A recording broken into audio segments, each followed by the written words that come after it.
आप देख रहे हैं यंग बाइट्स। मैं हूं आपके साथ पूजा ठाकुर। आज के हमारे वुमेन एम्पावरमेंट के प्रोग्राम में मैं आपकी मुलाकात करवाने जा रही हूं डॉक्टर मीना सिद्धू से, जो कि जीएमसी ब्लड बैंक की एचओडी हैं। सबसे पहले मैम आपका बहुत बहुत स्वागत है यंग बाइट्स में। Thank you. Ma'am, women empowerment पे हम बात करते हैं, आप खुद भी एक वुमेन है। किस तरह से आज के समय में वुमेन एम्पावरमेंट को देखते हैं?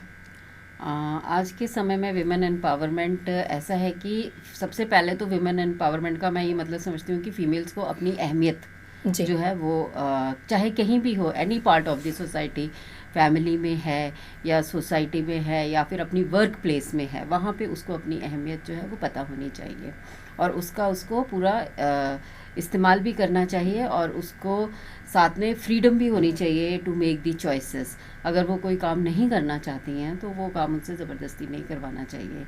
और फ्रीडम की वो क्या अटेंड करना चाहती हैं, कैसा पहनना चाहती हैं, इस तरह। और साथ में फ्रीडम टू स्पीच भी होनी चाहिए और साथ में फ्रीडम टू वर्क प्लेस के ऊपर जो किसी तरह की जेंडर डिस्क्रिमिनेशन नहीं होनी चाहिए। महिलाओं को लेकर कितना बदलाव आप देखते हैं आज के समय में? नहीं, महिलाओं को लेके बदलाव तो बहुत ज़्यादा है। जैसे कि वर्क प्लेस में ही देखो, आप अपनी फैमिली में ही देखते हैं हम। जैसे हमारे ग्रैंड पेरेंट्स थे तो हमारे ग्रैंड पेरेंट्स जैसे नानी दादी थे तो उनका क्या होता था कि पहले वो घर में सब मेल्स को खाना खिला के फिर बाद में जो भी बचता था वो खाती थी। पर अब हम लोग जो हैं, हमारे साथ ये है कि ओवर द ईयर्स हम लोग जो हैं सब लोग साथ बैठते हैं।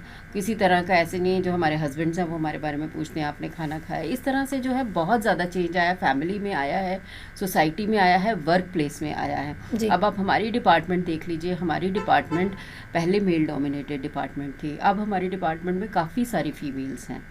और हमारे outdoor voluntary blood donation camps भी होते हैं, वहाँ पर भी जाती हैं सारी की सारी फीमेल्स। पहले जो होता था कि जैसे रियासी में कैंप है या रजौरी में कैंप है तो वहाँ पे सब मेल्स ही जाते थे, पर अब वहाँ पे फीमेल्स भी जाती हैं, हमारी स्टाफ नर्सेज भी जाती हैं, हमारे टेक्नीशियंस भी जाते हैं और काफ़ी सारे इनफैक्ट नर्सिंग ऑर्डरलीज भी हमारी काफ़ी सारी अब फीमेल्स हैं। तो और जेंडर इक्वलिटी है कि ऐसा नहीं है मेल है तो कोई डिस्क्रिमिनेशन नहीं है। डिपार्टमेंट में भी हमारी डिपार्टमेंट क्या किसी भी डिपार्टमेंट में आप देख लेंगे तो जेंडर इक्वालिटी ऑलमोस्ट है। और हमारे हॉस्पिटल में और अब तो ये मैंडेटरी है कि हर जगह जो है कमेटी फॉर सेक्सुअल हरासमेंट या जेंडर इक्वालिटी की कमेटी होनी चाहिए, तो वो कमेटी भी है। तो अगर किसी को कोई प्रॉब्लम है तो that person can complain to that committee and उसकी जो भी सुनवाई होगी और वटेवर जो इंक्वायरी होगी, जो भी जिस तरह से आपने बताया कि आपके जो ब्लड डोनेशन के कैंप जो लगते थे वो दूर दूर एरिया में लगते हैं, इसी के रिलेटेड बात करूंगी। जब दूर एरियाज में जाते, फार फ्लंग एरियाज में आप जाते हो ब्लड डोनेशन के लिए, लोगों को अवेयर करते हो, क्या लगता है शहर से ज़्यादा लोग गाँव में अवेयर हैं या शहर में ज़्यादा अवेयर हैं? लोग फ़िलहाल अभी तो शहर में ही ज़्यादा अवेयर हैं।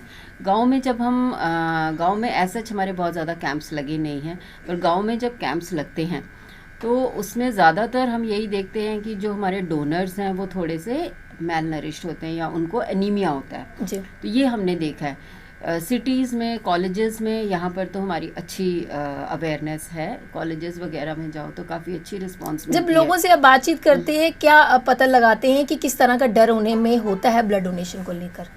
सबसे पहले तो उनको सबसे बड़ा यही डर होता है कि हमें कमज़ोरी हो जाएगी, हमारा जो ब्लड है वो चला जाएगा, किसको जाएगा।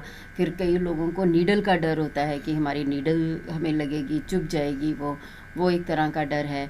फिर कई को होता है कि घर में पेरेंट्स से डांट पड़ेगी कि आप ब्लड देकर आए हो, आपने पेरेंट्स से पूछा नहीं है।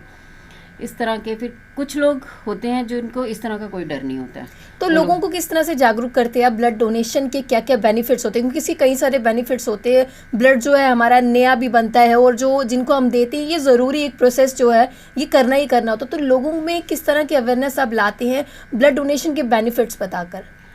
ब्लड डोनेशन के बेनिफिट सबसे पहले तो हम ये बताते हैं कि ये एक आप सोसाइटी के लिए एक ये आपकी सेल्फलेस सर्विस है, ठीक है। इसमें आपका अपना कुछ नहीं लग रहा। आपने कहीं दान भी देना है मंदिर में या कहीं भी, या आप कोई भी काम करते हैं तो आप अपने जेब में से कुछ खर्च करके देते हैं।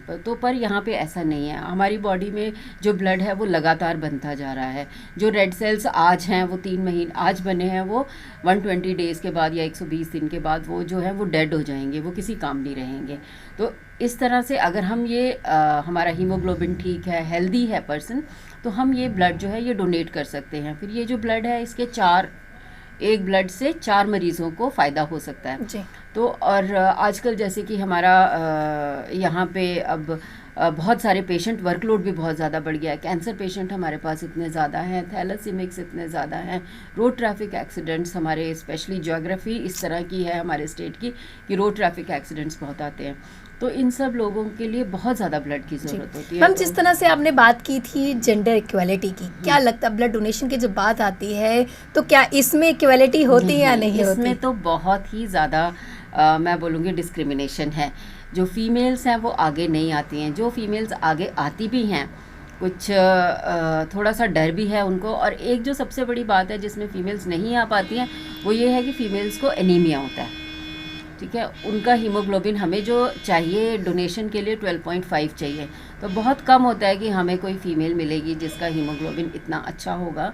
और पर हमारे पास कुछ हैं फीमेल्स जो रेगुलर डोनर्स हैं, और 3 महीने बाद या 4 महीने के बाद, नॉर्मली फीमेल्स का अब नया रूल आया है कि 4 महीने के बाद डोनेट करना है। मेल्स जो हैं वो 3 महीने के बाद डोनेट कर सकते हैं। तो अब जो है फीमेल्स, पर फिर भी काफ़ी फीमेल्स जो हैं वो आती हैं, साल में 2 बार भी आती हैं, या फिर 1 बार भी आएंगे, या 3 बार भी आएंगे। बल्कि फीमेल्स में इसकी अवेयरनेस की ज़्यादा ज़रूरत है। फीमेल्स में अवेयरनेस की ज़्यादा ज़रूरत है। फीमेल्स में मेरे को लगता है सबसे पहले उनको अपनी हेल्थ की है, एनीमिया जो है वो अपना ठीक करें। और फीमेल्स को अवेयरनेस भी कम है, और साथ में एनीमिया का भी इशू है, और साथ में मुझे लगता है वो घर से बाहर भी कम निकलती हैं। पहले के टाइम की बात करें तो पहले के टाइम चाहे मेल हो फीमेल हो, ब्लड डोनेशन को लेकर इतने ज़्यादा अवेयर नहीं होते। क्या लगता है कितना बदलाव आप देखते हैं अब आज के समय में?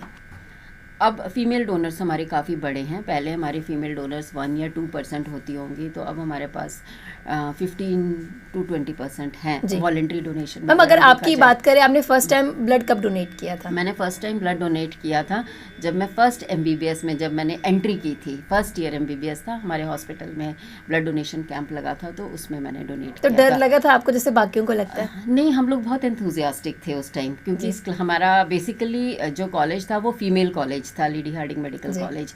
वो फीमेल कॉलेज था, तो सब लड़कियां उस टाइम बहुत एंथुजियास्टिक थी कि कैंप लगा है, और फर्स्ट ईयर और सेकंड ईयर के स्टूडेंट्स का कैंप लगा है। तो हम लोग सब गए थे, तो उनमें से जो उनको ठीक लगे तो उन सब का ब्लड लिया गया। तो आपने जिस तरह से देखा कि ब्लड डोनेशन को लेकर इन्होंने काफ़ी ज़्यादा फ़ायदे भी बताए, और हम सबको मिलजुल कर बढ़ चढ़ कर ब्लड डोनेट जो है करना चाहिए। मैम, आखिर में सभी वुमेन्स के लिए क्या एक मैसेज आपकी तरफ से?